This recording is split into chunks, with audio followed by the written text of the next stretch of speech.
Svake godine vam propadne deo useva zbog vode koja se zadržava na parceli.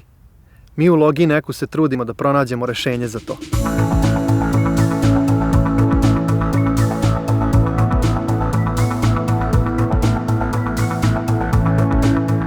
Postoje različiti pristupi.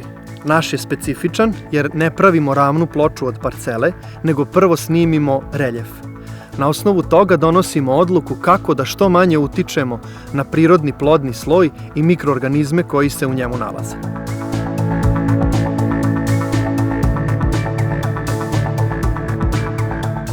Uz pomoć podužnih i poprečnih padova vodu usmeravamo prvo da se akumulira na nižim delovima parcele, a zatim je usmeravamo van parcele u kanale.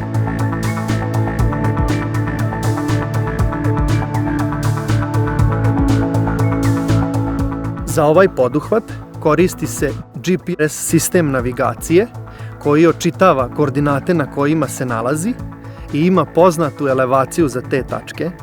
Na osnovu ovih podataka on niveliše mašinu koja skida zemlju sa viših delova parcele, odnosi je i nasipa na nižim delovima parcele.